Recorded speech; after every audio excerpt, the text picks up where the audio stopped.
Hello student, your next topic is core principle of software engineering. तो ये core principles है जो आपको ध्यान में रखना है। आपका एक्चुअली थ्योरी पेपर नहीं होगा तो आपको सिर्फ ये पॉइंट्स जो होते हैं प्रिंसिपल्स, मेन प्रिंसिपल, उसको आपको अच्छे से ध्यान में रखना है। तो what is first one?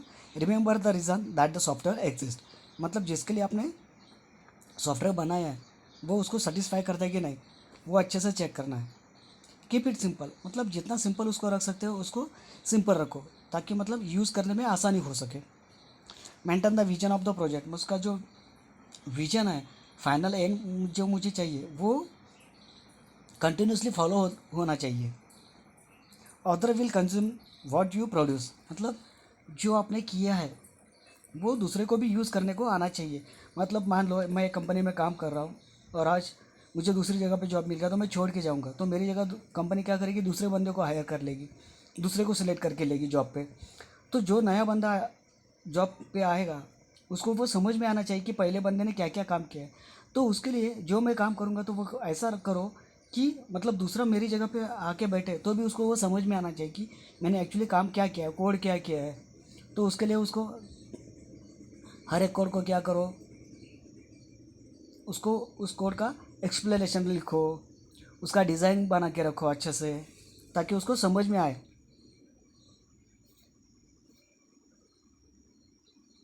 B open to the future, never desire yourself into a concern. Build the software that can be easily changed and adapted. मतलब सॉफ्टवेयर कोड भी ऐसा बनाओ कि जो सिर्फ मुझे समझ में आया ऐसा नहीं, सबको समझ में आना चाहिए, ताकि इजीली उसको बाद में चेंज भी कर मतलब कर सके हम। Plan ahead for software reuse, reuse of a software reduces the long term cost and increases the value of the program and the reusable component। मतलब कंसेप्ट ऐसा यूज़ करो कि ताकि उसमें रियूजेबल कोड यूज़ करें, ताकि आपका टाइम भी वेस्ट ना हो और उसका भी कॉस्टिंग कम लगेगा आपको फिर। थिंक देन एक्ट, मतलब ऐसा नहीं कि हाँ किसी ने मुझे बोला है काम करो तो डायरेक्टली करो मत, पहले उसके ऊपर ज़रा थिंक करो, सोचो कि मुझे क्या करना है, उसके लिए क्या क्या चाहिए, कैसे लेना होगा। Placing clear complete thought before action will almost always produce a better result. मतलब करने से पहले थोड़ा सोचो, बाद में उसके ऊपर काम करो।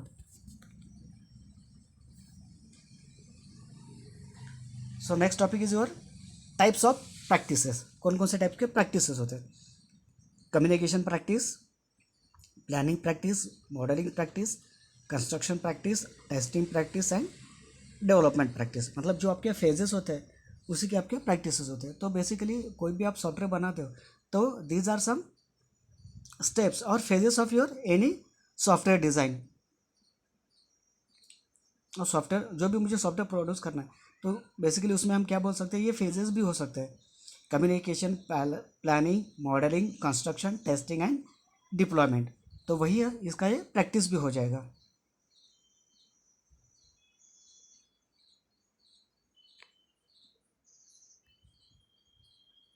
ओके,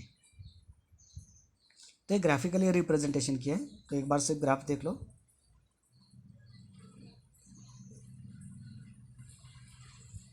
तो कम्युनिकेशन में क्या होता है, प्रोजेक्ट इनिशिएशन होता है, रिक्वायरमेंट्स गैदरिंग होता है, प्लानिंग में क्या एस्टिमेशन, शेड्यूलिंग, ट्रैकिंग, मॉडलिंग में एनालिसिस डिज़ाइन, कंस्ट्रक्शन में कोड टेस्टिंग का, डिप्लॉयमेंट में delivered support feedback.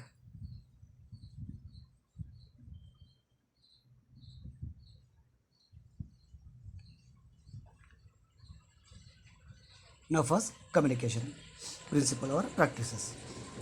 Listen to the speaker and concentrate on what is being said। मतलब जो कस्टमर है वो क्या बोल रहा है उसको ध्यान से सुनना है, उसको रिक्वायरमेंट क्या है वो अच्छे से चेक करके ले। Prepare before you meet by researching and understanding the problem. मतलब अच्छे से प्रिपेयर करके रखो खुद को। Someone should facilitate the meeting and have an agenda। Face to face communication is best, but also have a documentation or presentation to focus the discussion। मतलब अगर face to face communication आप करोगे तो वो कभी भी अच्छा है, लेकिन अगर आपके पास डॉक्यूमेंटेशन है, डिज़ाइन है, कोडिंग डिज़ाइन पार्ट वगैरह होता है, तो एक्चुअली जो भी आपका कोई भी आप सॉफ्टवेयर इंजीनियर, कोई भी सॉफ्टवेयर बिल्डिंग करके लो, कोई भी कंपनी हो, तो वो क्या करता है, फर्स्ट जब भी आपका जो रिक्वायरमेंट एक बार कस्टमर से लेता है, तो उसके ऊपर वो डिज़ाइनिंग पार्ट करता है। तो उसके लिए आपको एक डायग्राम्स भी होते हैं, different different diagrams, total there are 9 or 10 diagrams are there.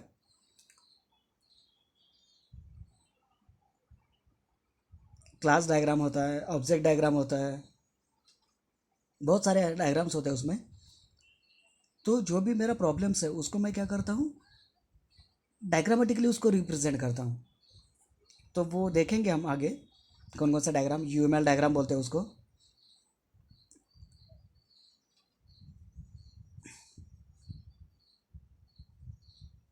Take a notes and document the decisions, मतलब जो भी आपने रिक्वायरमेंट गैदर किया है उसका नोट्स बना के रखो, डॉक्यूमेंट बना के रखो। Stay focus on the topic, मतलब जो टॉपिक है उसके ऊपर ही फोकस करते रहो, ऐसा नहीं कि आजू बाजू में घूमते रहो, ये करो, ऐसा कुछ नहीं। If sometimes is unclear draw the pictures, अगर मुझे क्लियर नहीं हो रहा है तो पिक्चर ड्रॉ करो ताकि आपको इजीली समझ में आए। Move on the next topic after you agree the something be, if you cannot agree the something, or if a future of a function is unclear and cannot be clarified at the moment, negotiation is not a concept or a game. It works best when both parties win. Communication मतलब basically आपको क्या करना है, customer से बात करनी है। Communication कि उसको चाहिए क्या, उसको प्रॉब्लम स्टेटमेंट अच्छे से क्लियर करके रखो। अगर हो सके तो नोट्स बना के रखो, डॉक्यूमेंटेशन बना के रखो, या फिर आप जो टीम में वर्क करते हो उनके साथ कम्युनिकेशन करो, उनके साथ डिस्कस करो। अगर कोई आपको पॉइंट्स क्लियर नहीं हो रहा है तो उसको उसके साथ डिस्कस करके फिर क्लियर होता है क्या देख करो। निगोशिएशन अगर कस्टमर से कर रहे हैं तो ऐसे करो कि उसको भी अच्छा लगे और आपको भी अच्छा लगे, दोनों का विन विन स्विच, मतलब दोनों को भी उसका फ़ायदा हो।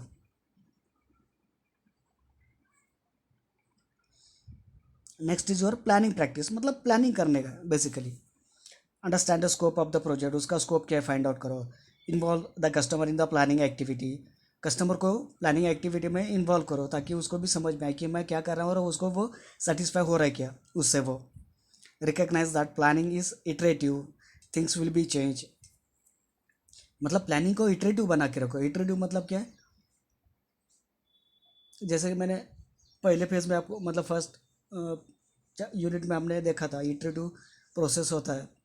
तो उसमें क्या होता है, स्मॉल स्मॉल थिंग का मॉड्यूल का ये करके अ, उसको बाद में कंबाइन किया जाता है। तो जो छोटे छोटे होते हैं, जो मेन प्रॉब्लम है उसको स्मॉल में डिवाइड करो। इटरेटिव थिंग्स में होता है कि चेंज करो। Estimate based on what you know, जो भी आपको पता है उसके ऊपर से उसका एस्टिमेटेड करो। Consider the risk as you define the plan, मतलब रिस्क भी आपको फाइंड आउट करना है कि अगर ऐसा नहीं हुआ तो ये प्रॉब्लम हो सकता है, ये आ रहा है तो मुझे क्या करना पड़ेगा, ये रिस्क है तो इसका सोल्यूशन मिलता है क्या, ये सब आपको चेक करना है।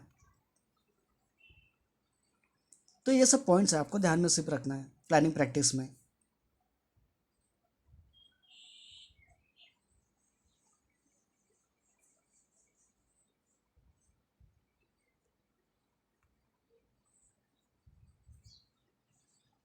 नेक्स्ट आपका मॉडलिंग, मॉडलिंग मतलब एनालिसिस बोल सकते हैं। मॉडलिंग एक्चुअली कैसा होता है, इसमें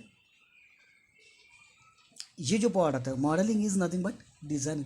यहाँ पर मैं डिज़ाइन करता हूँ, जैसे मैंने बोला था, तो 9 या 10 डायग्राम्स है टोटल सॉफ्टवेयर इंजीनियरिंग में, इसको हम यूएमएल डायग्राम बोलते हैं। तो ये फेज वहाँ पे होता है। The information domain of a problem must be represented and understood. The function that a software perform must be defined. मतलब जो सॉफ्टवेयर एक्चुअली फंक्शन करने वाला है, उसका फाइनल आउटपुट है वो उसको डिफाइन करना पड़ेगा। Behaviour of the software, behaviour मतलब वो कैसा वर्क होता है, ये इनपुट दिया तो क्या होगा, वो इनपुट दिया तो क्या होगा, कैसे होगा, क्या होगा उसका बिहेवियर, यहाँ पे क्लिक करेंगे तो क्या होगा, वहाँ पे क्लिक करूँगा तो क्या होगा, हम ये करते हैं। तो उसका बिहेवियर एक स्टेप के बाद नेक्स्ट स्टेप क्या हो सकता है, दैट इज कॉल्ड बिहेवियर।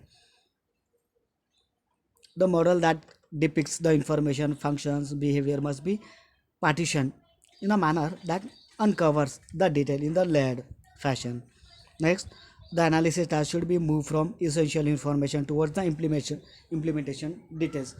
तो इन्फॉर्मेशन जो भी है तो वो इतना अच्छा और एक्यूरेट होना चाहिए, तो बाद में उसको मैं इम्प्लीमेंटेशन के जब मैं जाऊँगा तो मुझे कोई तकलीफ ना हो, कोई प्रॉब्लम ना हो उसमें। तो this is your analysis practice, modelling practice, उसको हम एनालिसिस बोल सकते हैं। बेसिकली इसमें हम क्या बोल सकते हैं, डिज़ाइन पार्ट भी हो सकता है इसमें।